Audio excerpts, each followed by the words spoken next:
here's the news. Dominique Malonga is in a little bit of hot water.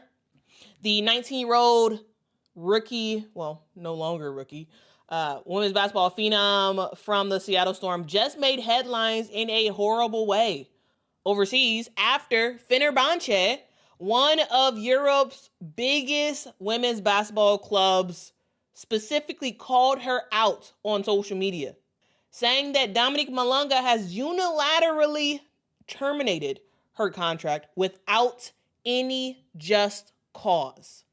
And this is a pretty bad look. Not just a pretty bad look. This is a very, very bad look for Dominique Malonga and her future if she ever wants to play for another European club. Because, guys, it's a small club when it comes to women's basketball. And when you go back on your word, it's a big deal. It is absolutely a big deal. And I want to make sure to show you all the actual tweet itself. Now, this has been auto-transcribed by Grok, Elon's, his AI thing or whatever. So, this may not be the best direct translation, but this is the only translation we got, okay? So, they made a public announcement yesterday saying Dominique Malonga, a player of our Fenerbahce women's basketball team, has unilaterally terminated her professional player contract with our club without any just cause. We inform the public that we will exercise all our legal rights to seek compensation for any material and moral damages incurred by our club during this process. So again, they said that they will exercise all legal rights and seek compensation for any material and moral damages. Yeah, this is interesting, okay? This is very, very interesting of a thing that Fenerbahce put out. And let's just kind of talk about Dominique Malonga as a whole, right? So that's what they said. But first of all, who is Dominique Malonga? If you all are watching, you probably know who she is. But in the event that you are not familiar, let me just talk about her real quick. Dominique Malonga's story into basketball is absolutely insane when you really think about it. This is someone who, at 19 years old, became the youngest player ever drafted by the Seattle Storm. She was picked number 2 overall in the 2025 WNBA draft. Even before she stepped foot onto the WNBA court, she was already a pro because she had previously played for Lyon, which is a French club team, and they've played all throughout Europe. And Dominique Malonga, she's someone who already had a pretty lengthy professional career before she stepped foot onto the Seattle Storm basketball court, right? In the 2024-2025 French season and Euro Cup season, she played for Lyon, where she averaged 15 points per game in French league play, and she averaged 18 points per game in Euro Cup before the 2025 WNBA season started. And so this is someone who has a bunch of experience, right? She has experience in the European Championships. She has experience in Euro Cup. She has experience in the French club league, right? She has a lot of basketball experience at just 19 years old.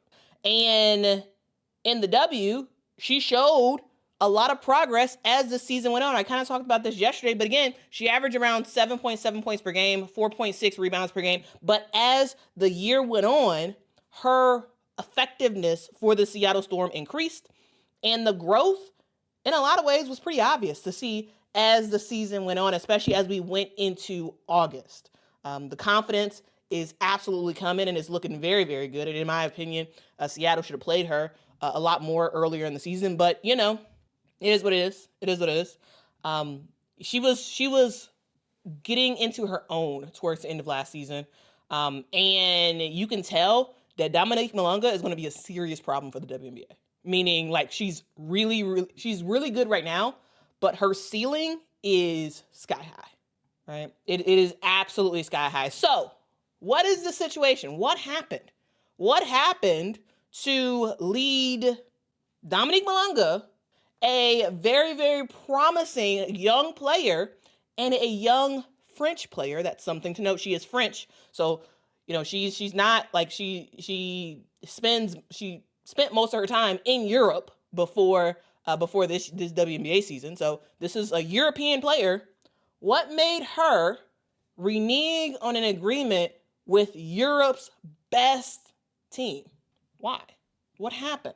Well, let's talk about Fenerbahce real quick. Fenerbahce is a Turkish powerhouse, and they're a team that is just really, really good. They have some of the best players in the world. They did sign Dominique Malonga to a deal. I have seen reports saying that it's a 3-year deal, though I can't fully confirm that, but I've seen various people post that it's a 3-year deal. But supposedly that's the thing. She signed a deal with Fenerbahce, and this is a team that dominates in EuroBasket every year. This is someone who. This is a team actually who's had players, top-notch players around the world play for them. This season in particular, Fenerbahce has the Chicago Sky's Sevgi Uzun and Beck Allen on their team. They also have Monique Billings and Ilyana Rupert from the Golden State Valkyries. They have Julie Alleman from the LA Sparks. Emma Meesseman of the New York Liberty has been a mainstay at Fenerbahce. They also have Aces champ Megan Gustafson and Minnesota Lynx sharpshooter Kayla McBride on the team as well. Kayla and Megan just arrived, so they'll be suiting up pretty soon for Fenerbahce. Also, Fenerbahce recently just signed former Dallas Wings center Tierra McCowan. I saw a article that said that Tierra McCowan injured her wrist. I'm looking for another source to corroborate that. But they did recently sign Tierra McCowan. And then also, they did end up giving us an update about Jonquel Jones. So if you all don't know, Jonquel Jones is another player who has been a mainstay for Fenerbahce. And they did release a statement around Jonquel Jones. And they said specifically, our valued player of the Fenerbahce women's basketball team, Jonquel Jones, has successfully undergone surgery on her right ankle. We extend the best wishes for a speedy recovery to our athlete and hope for her swift return to health and to our team, respectfully announced to the public. Yeah, so basically I'm just saying that to say they do have Jonquel Jones on Fenerbahce. However, Jonquel Jones will not actually be suiting up for them until she is actually healthy, which of course makes sense. And Dominique Malonga is injured too. We'll talk about that in just a second, how that might tie into her decision to not join Fenerbahce this year. All right, so that's a little bit about Fenerbahce. Fenerbahce is a really good team. This is a team that has constantly been super, super competitive and effective when it comes to just basketball in general, right? It used to be the days where Russia and the likes of Ekaterinburg and Spartak dominated women's basketball overseas. And now that Russia has severely diminished in their preeminence when it comes to women's basketball, Fenerbahce really is the main team. And for Fenerbahce to sign a player like a Dominique Malonga, that was a big deal, right? Because it seemed like, okay, well, Dominique Malonga has a really good future, especially if you have a team like Fenerbahce saying yeah, we want you on our team. We want you. So yeah, this would have been a major opportunity for Dominique Malonga to play with some really good players once she got healthy. But now that deal is done because Dominique Malonga has terminated the contract. Now, Fenerbahce, they're not taking this lightly, right? I showed you all the public statement that they put out.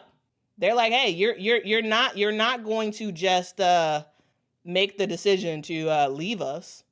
Again, quote, we inform the public that we will exercise our legal rights to seek compensation for any material and moral damages incurred by our club during this process. That's what Fenerbahce had to say. And here's the thing. To me, the material and moral damages, in my opinion, means you cost us money and you embarrass the club. And because of that, we want to punish you. That's what that reads to me. That reads to me as you embarrassed us in front of the world stage. You signed to us, and then you said, actually, nah, I'm not coming. Nope. I'm gonna stay in America. I'm not going to Turkey. So it's embarrassing. It is absolutely embarrassing for Fenerbahce, which is why I think they put that moral damages thing, right? So material meaning money, and then moral damages, in my opinion, is more like embarrassment, right? You cost them money and you embarrass them, right? Now, some people may ask, Turkey? This team is in Turkey. How could they sue a French player? What standing does a Turkish team have, right? What standing do they have? Because here's the thing, if you don't know, Turkey is not in the European Union, right? It's not. Turkey is not in the European Union, but Turkey is a big player. The country of Turkey and its clubs are a big player when it comes to European women's basketball. So when it comes to Euro Cup, EuroLeague, all that good stuff, Turkey is involved. But they're not in the EU, so how can they sue? How can they sue a French player? Well, there are two things, maybe more, but two things I specifically want to bring out. Two things I want to bring out is that there is a such thing as the FIBA basketball BAT. It's a basketball arbitral tribunal is what it's called. It's the FIBA BAT. It is an independent body officially recognized by FIBA that allows for resolution of disputes between players, agents, coaches, clubs through arbitration. All right, this is something that was established in 2006, and that is a possible forum for when you have issues, contract issues and other issues between clubs and players and whatnot. That is a possible avenue because as a thing, Fenerbahce, they're observing FIBA rules, right? Basically all European teams are recognizing FIBA. And so FIBA is a governing body that possibly this could go through. Now, we don't know anything for sure, but I just wanted to let you all know that this is like one of the things that they could possibly end up doing if they really do want to move forward with some sort of lawsuit for Fenerbahce. They could go to the FIBA BAT and try to work some stuff out there. Or they also can go to it's called the court. It's called the Court of Arbitration for Sport. This is also another avenue that might be a thing that people might go through to try to make some stuff happen. So there are legal ways there are ways for a possible lawsuit to go forward or some arbitration to go forward for this situation.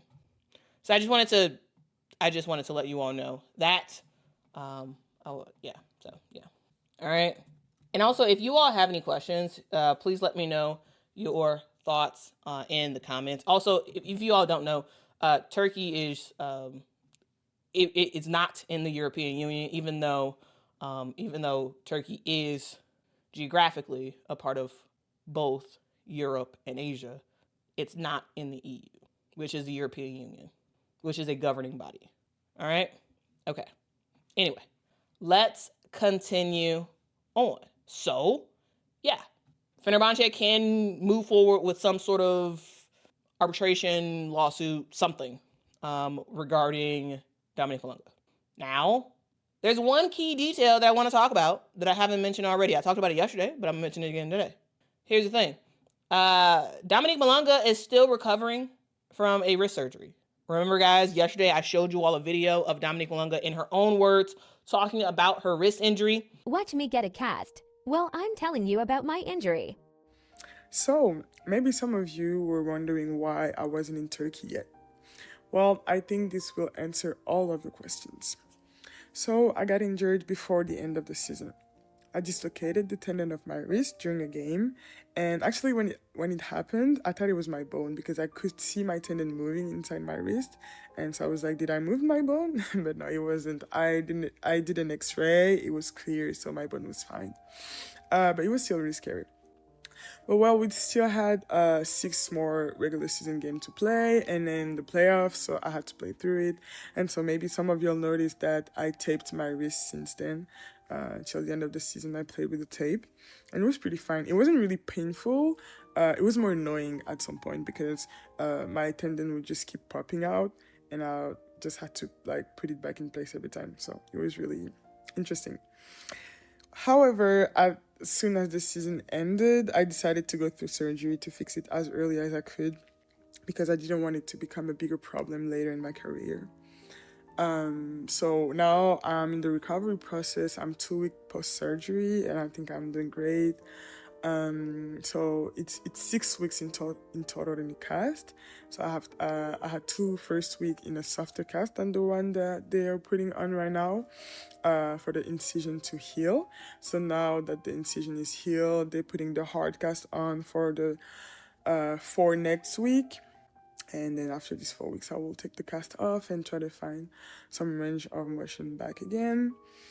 But yeah, I still see the positive part though in this injury because I just get to rest here in Seattle, and I feel like I needed that. It's been a while that I didn't have some time off, and yeah, just the time to breathe and refocus. So that's what I'm doing. I just trying to do things that I never had the time to do in season, and I kind of enjoy myself here. So I would say that that's the positive part of being a little bit away from the court for a moment, just to refocus and being able to rest and breathe a little bit. So yeah, so I had a blue cast because they didn't have black, but I'm still happy. They did great, the nurse did great, so I'm grateful.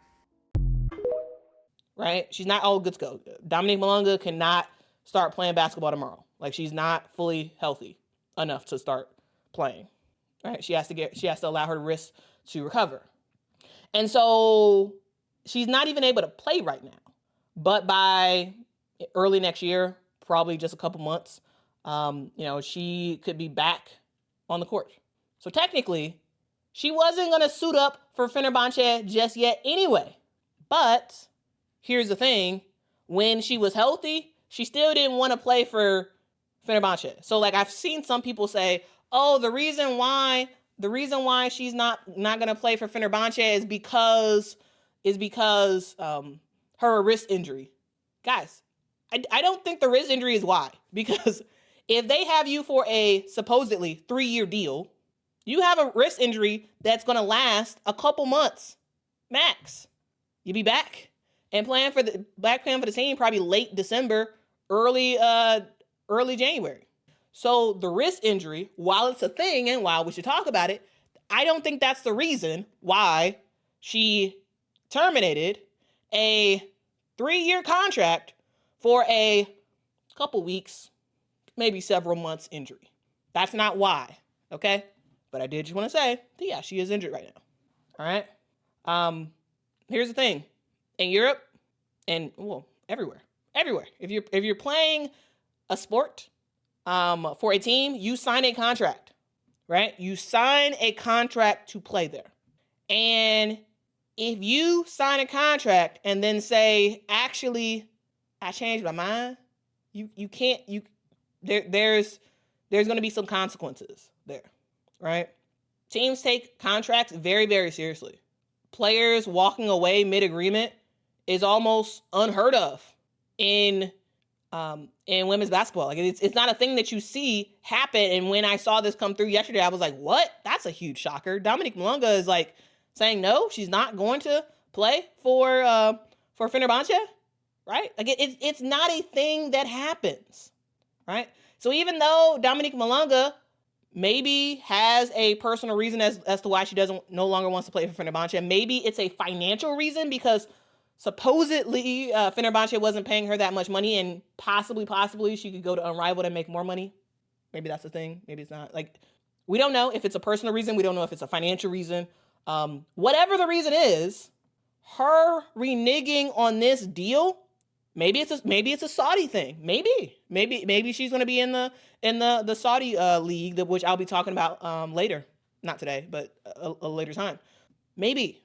Either way, her decision to renege on the deal is going to have further effects in Europe. And to me, I think this is really Dominique Malonga saying, actually, you know what? I'm cool if I don't play for a club team in Euro Cup or EuroLeague. I'm okay. I'm okay with that, right? I'm okay with not doing that. Because maybe she is like, I want to stay in America and I want to play in Unrivaled. Or maybe she's like, you know what? Saudi Arabia is going to give me a lot of money to play basketball. So I'm going to go there. We don't know, because supposedly they got some WNBA players already in the works should be joining that potential league. And so like we don't know exactly what it is, but I tell you this, Dominique Malonga, she's not playing. I don't see her ever playing in Euro Cup or EuroLeague again. All right? I don't see that happening, because if you mess over one EuroLeague team, I think it's hard to imagine that the rest of them are going to be like, oh yeah, I'll sign a deal with you in the future, because what if you renege on that too? And so, yes, that is something to note. That is absolutely something to note. And possibly her decision to decide to actually not go over to Europe and play, or not go over overseas and play for Fenerbahce, maybe that has to do with her agency changing. Yeah, possibly. Maybe she got some new representation that's saying, hey, actually, you can actually do this instead. Possibly. Yeah. Right now, we don't know. We don't know yet. Okay? But what we do know is clearly she is not betting on European basketball. Clearly. Because if she was, she would have just stuck it out. Right? So again, the rumors are flaring about where exactly she's going, what exactly she might do next.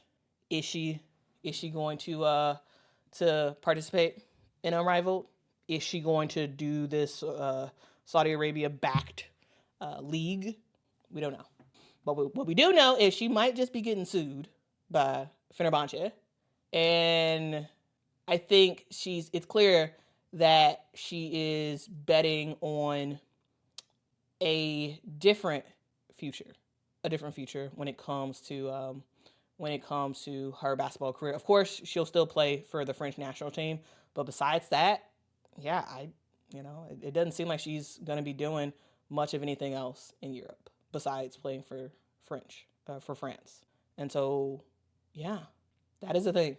And I just want to leave with this. At the end of the day, Dominique Malonga is young. And I've seen a lot of people on social media say, she's only 19 years old. How can you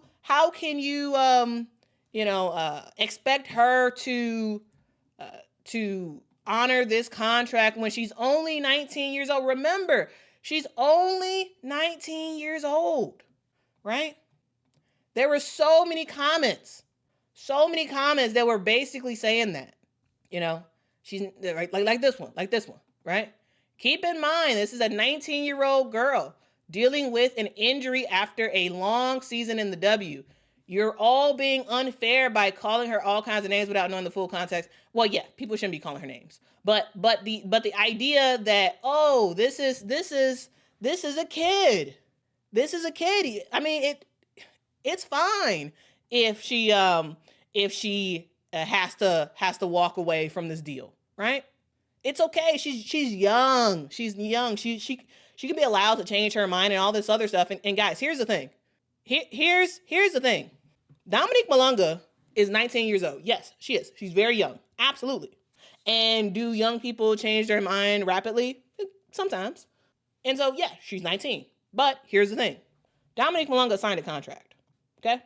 Dominique Malonga signed a contract with Fenerbahce to play for them. She said, yes, I, Dominique Malonga, will agree to play for your team for X amount of years. She said that. You cannot walk away from consequences just because you're young. If you sign something, it's binding. So the argument of she's young and she should be excused for any consequences for this because she's young is wild to me. She signed a WNBA contract. Was she too young to sign a WNBA contract?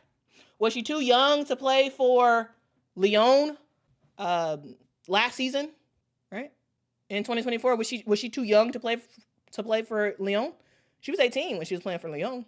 Was she too young to play for the French national team in the Olympics? I think the idea of age and people using that as a thing of like, oh, excuse this. No. If she's too young to be held accountable for reneging on an agreement, she should also be too young to play in the WNBA then. How can she sign a WNBA contract and do that, but sign a contract with Fenerbahce and not do that? Now, here's the thing. Now, should she be forced to do it? If she don't want to, no. But here's the thing. You have to suffer the consequences. So if Fenerbahce takes her to court, and if she has to pay Fenerbahce some money, that's what you got to do. That's what happens when you renege on a contract, right? There will be consequences. You can, of course, you can do whatever you want to do. If you really don't want to play for Fenerbahce, don't play for Fenerbahce. But if Fenerbahce decides to sue you, and now you owe them a whole bunch of money, well, you better pay that money. You better pay it because you signed a contract. And when you renege on contracts, there are consequences. And it is what it is, okay? So I just wanted to talk about that, okay? I just wanted to talk about that. Shakira says, even with a contract, you can get out of a contract. Usually contracts have early termination penalties. Y'all are acting like she didn't give it any thought. One, we don't exactly know what the contract says. So maybe the contract has an early termination thing. Maybe. And I'm not saying she didn't give it any thought. I'm saying that the people who are saying that because she's young, she should not suffer any consequences, I'm saying that statement makes no sense to me. Because if you sign a contract, you signed a contract, right? And I'm saying that the argument of her being too young to suffer consequences is crazy. Because she signed a contract with the WNBA, she signed a contract with Lyon last year, and like that was all hunky-dory, that was all fine. My point is, I'm sure she looked at the contract, I'm sure her people were probably like, actually, yeah, it'll be fine because this, and this, and this. And I'm sure they're probably prepared to pay whatever the amount is that they have to pay. That probably is what they're going to do. But what I'm telling everybody else is like, there are consequences to your actions when you sign a contract. It is what it is, right? And here's the thing: if she's getting paid, if she's getting paid, going to get paid 3, 4, 5 times what her Fenerbahce contract is, yeah, pay the money, pay it, and move on. Carmela says, yes, the contract is legally binding, but she could buy out her contract. I mean, but it seems like she didn't buy her from the statement that from the statement that Fenerbahce put out, they said she has unilaterally terminated her professional player contract with our team without any just cause, which I assume that means that she is not buying out her contract. I assume that's what that means, and they said they're going to take her to court. So like, she's gonna pay something likely, and maybe that's fine. Here's the thing: if you're okay to pay the fine, right? Hey, go ahead and do it and live your best life. Either like in one of these other leagues, right? Because I guarantee you, Fenerbahce wasn't paying her that much money, right? So yeah. Simply Divine says, true, Quita, we don't know what the contract says, and hopefully her agents are on this. They better be on this. Like I don't think any sports agent worth their salt would tell a player to renege or not tell a player, would have a player renege on their contract without fully knowing everything that's in it. Like, I'm sure her agents are on this. I'm sure they have really gone through everything and whatnot. So yeah. Carmela says, no, that's legal jargon stating she made the decision on her own to terminate the contract. It does not indicate whether a buyout or penalties are paid. Okay. Well, thank you for letting me know that, Carmela. I guess another question I have is, like, if that's the case, why are they also saying that they will seek, they will exercise legal rights to seek compensation for any material and moral damages? I guess that'd be my only question. Is like, if she did do a buyout, like, why are they still saying that they're gonna seek legal action? Like, but I mean, no one knows that because no one has read the agreement. So, like, but I appreciate the back and forth. I really do. But yeah, I'm not as familiar with legal jargon. So thank you for that.